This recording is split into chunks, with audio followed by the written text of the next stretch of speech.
Okay, hello and welcome to Lesson 8 of GCSE Geography. Today I am going to attempt to teach you how to draw a hydrograph without us actually being in the same room. So we'll see how it goes. What's the worst that can happen, right? So first of all, we're going to apply graphical skills that we already have. You guys know how to draw a line graph. You know how to draw a bar graph. We're going to combine those skills to create a hydrograph. Once we've created the hydrograph, we're then going to analyse and infer from the graph things that could affect something called the lag time. You've no idea what a hydrograph or lag time is right now. All will become clear. So if you take a moment, go ahead and write today's title, Hydrographs, in your books.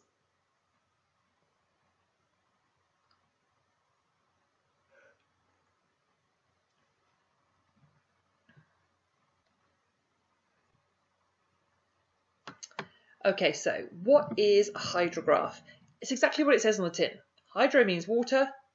It is a graph that shows changes in water. Changes in water coming out of the sky, precipitation, and changes in water in the river channel. The water in the river channel, we call that the discharge. Okay? This is what a hydrograph looks like. It shows the relationship between precipitation and river level. So the more rainfall there is, the more water there will be in the river. Makes sense, right? It's not as complicated as it looks even.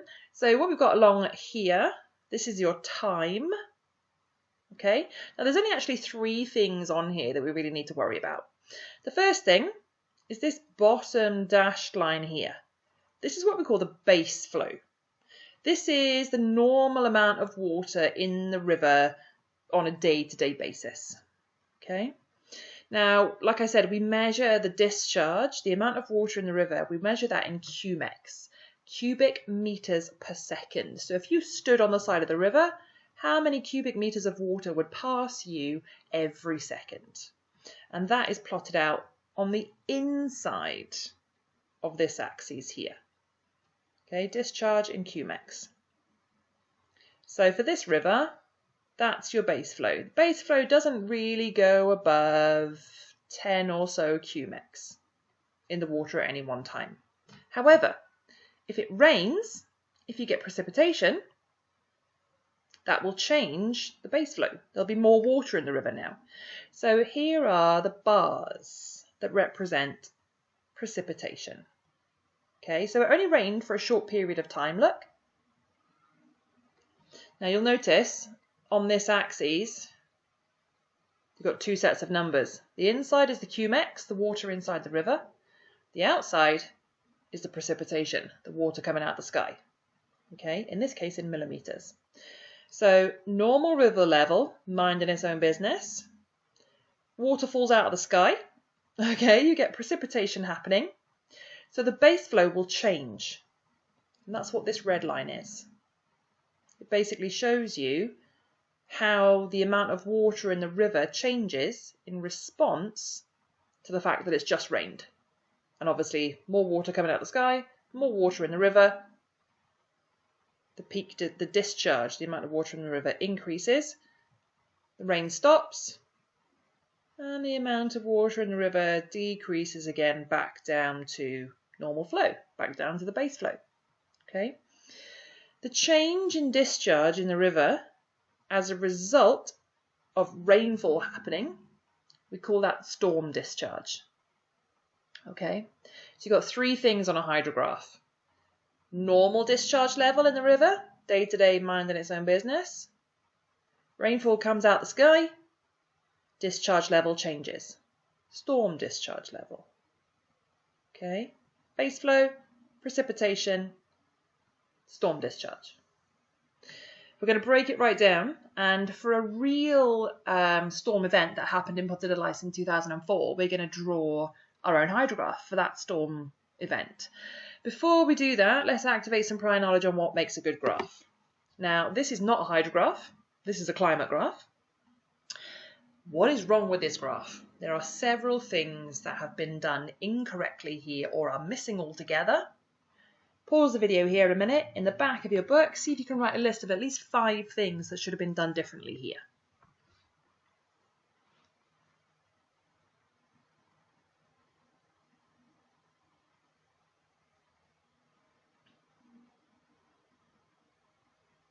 Okay, so things that I'm hoping you've spotted. First off, only 2 of the axes are labelled. This one down here should say months. Second off, another axes problem. Precipitation, there's no units here. Is this meters, millimeters, centimeters? What is it? You have to have units, as there is already on this side. We've also got a problem with the spacing of the axes. 0, 2, 4, you're going up in 2s, and then you go up in a 4, and then you go up in a 1. No. Axes should always be evenly spaced and like equal spacing of numbers. Go up in 2s, go up in 5s, whatever spacing you choose, stick to it, as they've done on this side, going up in 20s here. That's correct. Next, we're missing a main title. Where is this climate graph for? What country, what town, what city, what date? Next, we've got a problem with the general presentation. This should have been done with a ruler. All right. And you always draw graphs with pencil first. Pencils have rubbers attached to the end in general for a reason. You make a mistake, you can just get rid of it. You don't have to start again. So always draw in pencil. So there are quite a few issues with this graph. So graph success criteria. This is the tick list that we're going to refer back to after we've drawn our graph, just to make sure that we've done it properly, essentially. If you want to write these in your book for your own reference, then pause the video here and go ahead. It's something that we'll recap all the time in class anyway. Oh, look at that. I'm missing there should be the other side of the brackets on there. Okay, totally up to you if you want to write these down for your own reference. Like I said, it's something we'll recap in class all the time. But if you want to pause here a minute and write it down, by all means do so.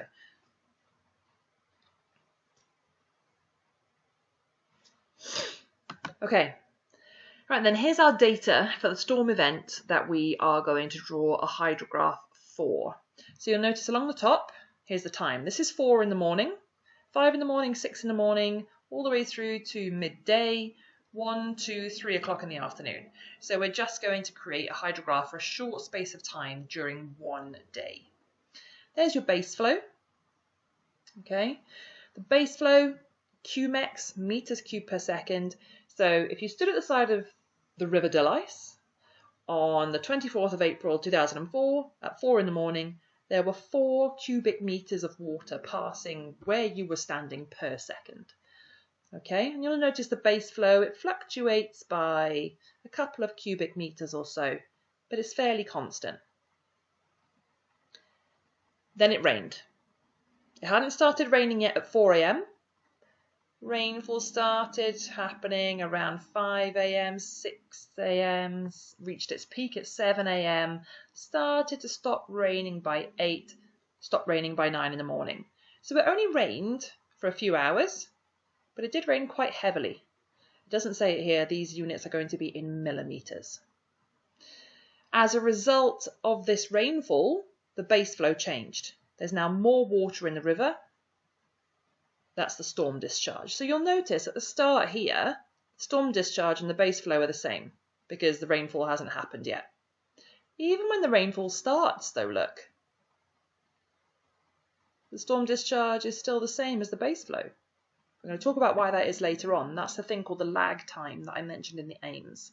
And then you'll notice the river level starts to respond, look. So base flow is usually 4 cubic meters per second.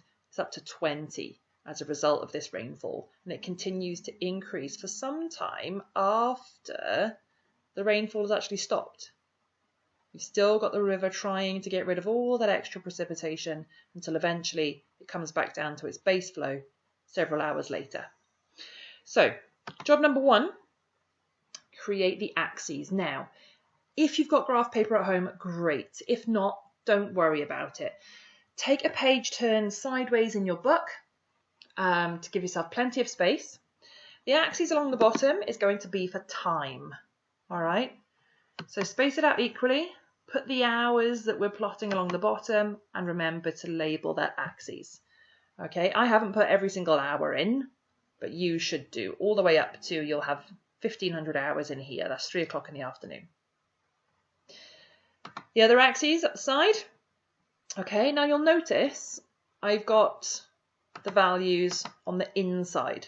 There's a reason for that. Do exactly what I have done. This is going to be for the discharge in cubics. All right. Do not write anything on the outside axes for now. Pause the video here a minute.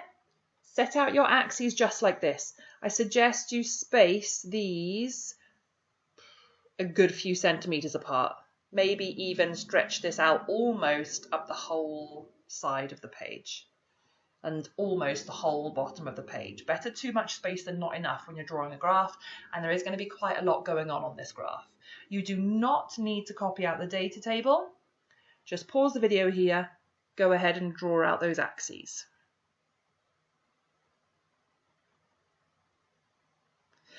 Okay, now that we've got our axes, the first thing we're going to focus on is the base flow. So what is the River Dillais flowing through Ponta Dillais doing on a day-to-day basis? On average, how much water would be in there? Now, both of these figures are continuous data. So this is going to be a line graph. When you plot these numbers, your plot must go in the middle of the space allocated for that hour. Okay, so at 4 in the morning, there are 4 cubic meters of water flowing in the Dillais River. All right, if 10 is there, 5 is about halfway, so 4 is going to be just below. And I've come across to the middle of the time slot, put a cross or a dot, whatever you prefer. 5 in the morning, it's still 4 cubics. 6 in the morning, it goes up to 5 cubics. Then back down to 4, and then it's 5 for a couple of hours, goes up to 6 for a little bit, then 7, and then 8. All right, so you'd have plots that look something like this. Choose any colour you like, still pencil preferably, join them up freehand, and set out a key. Your base flow, well, my base flow is a red line in this case, whatever colour you choose. Go ahead and do that now, please. Plots, freehand join up, start a key. Remember, you do not need to copy the data table. Pause the video here and do that now, please.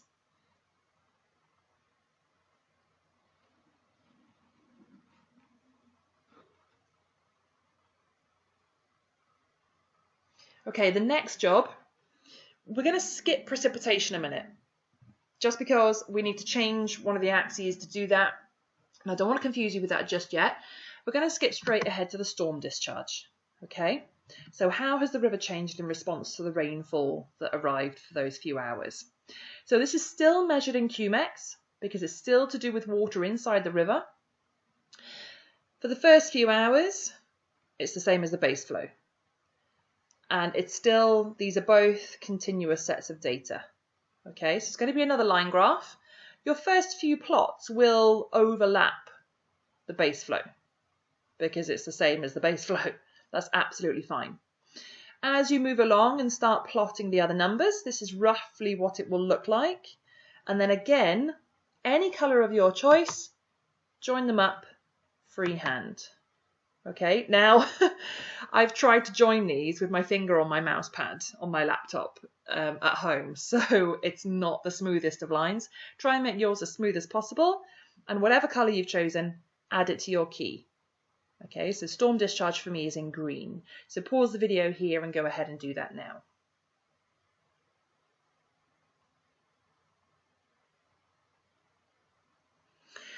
Okay, so the last thing to do that we're missing right now is the precipitation.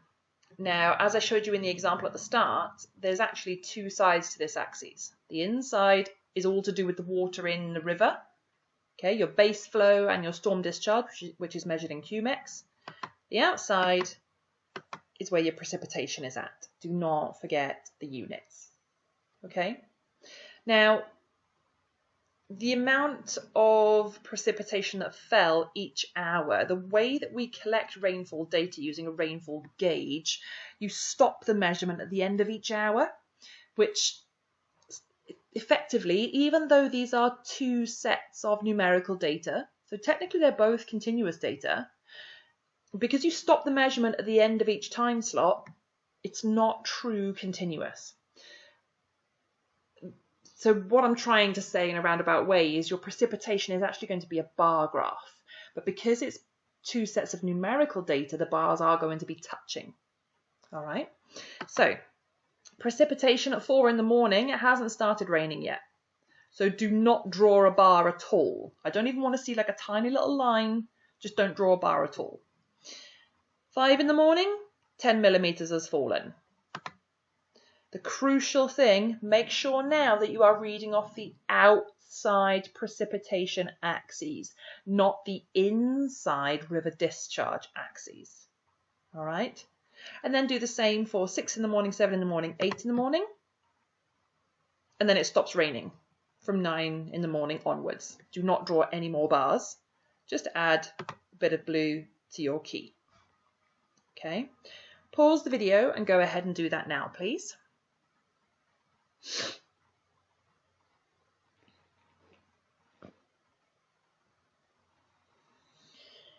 Okay, so hopefully, if I'm going to remove the data table so we can see things a little bit more clearly, we are missing one of the main things off of this graph, which is a title.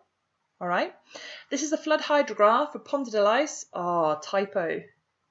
Classic. Those of you that have taught for a few years will know that this is like my trademark. Do not spell Ponta del Ice like that. Get rid of that T. Okay, so put a main title and your graph should resemble something like this now. So what we've got happening here, the red line is the River del Ice minding its own business.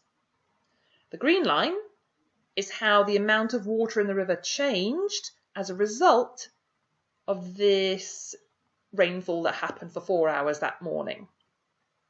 Okay. Now then, you'll notice the peak rainfall, so when the rainfall was at its highest, peak, was 7 a.m. But the river's peak level, the highest level that the river reached, didn't happen until 10 a.m. It's a 3-hour difference there. That's what we call the lag time. Gamers amongst you will be familiar with the term. If something is struggling to keep up or it's sort of lagging behind, or there's a delay, that's lagging, right? So this is the same thing. There's a delay between when the most rainfall was happening and when the most water is in the river. There must be a reason why the two don't happen at the same time. All right. Add those arrows and that lag time label onto your graph. And then the final thing we're going to do is analyze what's going on here. So pause for a minute, add on your lag time and the arrows, and we'll move on in a second.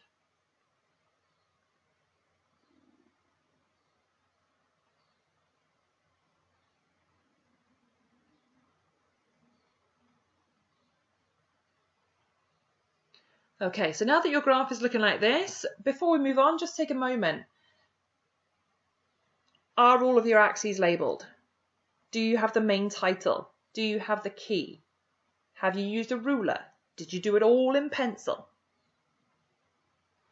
Okay, do your graph checks a minute, and then we'll move on. So we're going to discuss why we have this lag time and what factors could change the lag time, what factors could shorten or lengthen that lag time. So rainfall falls out of the sky, but the river level doesn't go up straight away. It takes a little while. Same after the rainfall stops. The river level takes a while to come back down. It's this initial lag time we're going to focus on this side. Highest rainfall, highest river level. There's a delay because it takes time for the precipitation to reach the river. When precipitation falls out of the sky, it might get intercepted by vegetation, and it's got to drip off the leaves, drip down the branches by stem flow. Then it's got to soak into the soil by infiltration. Then it's got to percolate down through all the little gaps within the soil to join the groundwater systems of underground rivers and streams and trickling water to make it back to the river. So that's why there's a delay. Rainfall might start happening in that drainage basin, but if there's a lot of vegetation, it's going to get intercepted. It has to soak in, it has to trickle down through the soil before it makes it to the river at the bottom of the drainage basin. And then the river will start to fill up. And that's when you get the increase in your storm discharge in the green line. All right. So Imagine we maybe cut down all the trees, deforestation in a drainage basin. So there's now no interception. What might that do to the lag time? On the other hand, what if we planted more trees? Afforestation. What would that do to the lag time? Or what if we went into a drainage basin and built a massive new housing estate full of tarmac and concrete and impermeable surfaces? What might that do to the lag time? Okay, so what factors could affect the lag time? Copy down what the lag time is. A delay between peak precipitation and peak discharge due to the time it takes for the rainfall to reach the river channel through processes like infiltration, percolation, groundwater flow.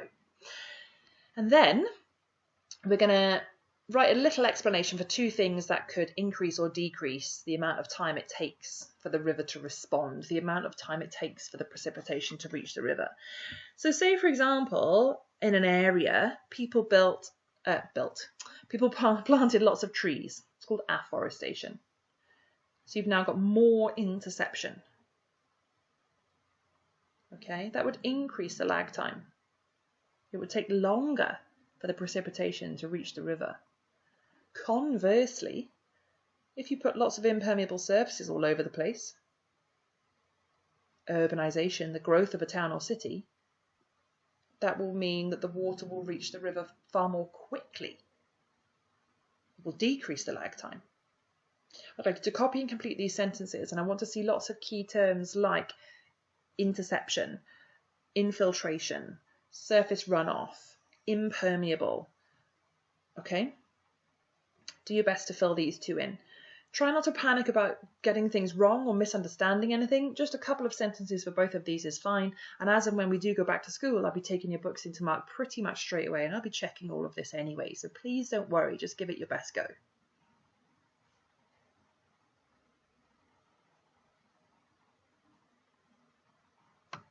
Okay, and that is lesson 8 done and dusted. If you managed to create a hydrograph that looked anything like the one on the slide, all by yourself, just following those instructions, then you really need to give yourself a pat on the back, because it's a really complex graph to put together face-to-face in class. I know that from having done it for several years. You know, it's quite a tough task. So if you managed it anywhere near what it should look like, then give yourself a pat on the back. Really well done. Any questions or queries, as always, drop me an email and I'll get back to you within 24 hours.